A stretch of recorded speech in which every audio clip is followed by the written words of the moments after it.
নিবন্ধনের সময়সীমা 90 দিন বাড়ানো সহ নির্বাচন সংক্রান্ত বিভিন্ন ইস্যুতে প্রধান নির্বাচন কমিশনারের সঙ্গে বৈঠকে বসেছে এনসিপি। বেলা 12:30টায় এই বৈঠকটি শুরু হয়। এ বিষয়ে আরও জানাতে আগারগাঁও থেকে যোগ দিয়েছেন সহকর্মী মাহমুদুল হাসান। মাহমুদুল হাসান, এনসিপি মূলত কোন বিষয়গুলোর উপর প্রাধান্য দিয়ে প্রধান নির্বাচন কমিশনারের সঙ্গে বৈঠকটি করছে? বান্ডেল থাকলে প্রতি সেনমানিতে টাকা বাঁচবে। বিকাশ সেনমানি বান্ডেল কিনে জিতুন প্রতি লেনদেনে। দেখেন, এনসিপি যে আজকের বৈঠক প্রধান নির্বাচন কমিশনারের সঙ্গে, সেটি কিন্তু এনসিপির রাজনৈতিক দল গঠন হওয়ার পর কিন্তু প্রথম বৈঠক হচ্ছে এবং আজকের বৈঠকটি আসলে খুবই গুরুত্বপূর্ণ। কেননা আপনি নিশ্চয়ই জানেন যে নতুন রাজনৈতিক দল নিবন্ধনের জন্য নির্বাচন কমিশন যে গণবিজ্ঞপ্তি জারি করেছিল, সেই গণবিজ্ঞপ্তির আজকে শেষ দিন।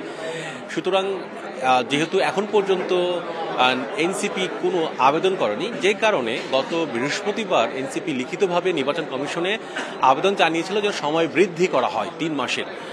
সেইটি আসলে আজকে আমরা জানতে পেরেছি যে সময় বৃদ্ধি যেন আর 3 মাস বৃদ্ধি করা হয়, তাই সশরীরে এসে প্রধান নির্বাচন কমিশনের সঙ্গে আজকে বৈঠক করছেন।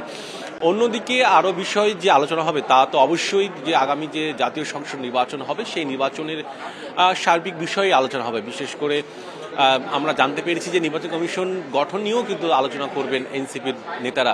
5 সদস্যের যে প্রতিনিধি দল মিটিং চলছে এখন, সেখানে নির্বাচনের আইন থেকে শুরু করে সার্বিক বিষয় নিয়ে আলোচনা হবে।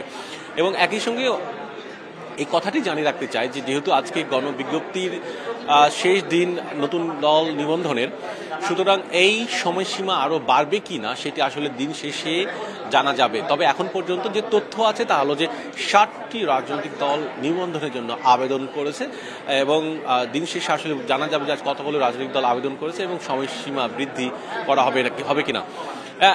আজকের মিটিংটি আসলে গুরুত্বপূর্ণ এই অর্থে বোঝাচ্ছে যে এর আগে বিএনপি, জামায়াতে ইসলামী, বাম দল ছাড়াও অন্যান্য যে রাজনৈতিক দল আছে নির্বাচন কমিশনের সঙ্গে, বিশেষ করে প্রধান নির্বাচন কমিশনের সঙ্গে বৈঠক করেছিল।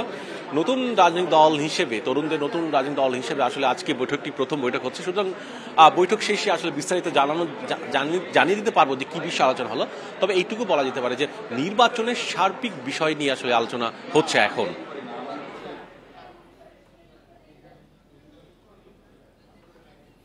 ইসির সাথে এনসিপির বৈঠক নিয়ে আগারগাঁও থেকে জানাচ্ছিলেন সহকর্মী মাহমুদুল হাসান।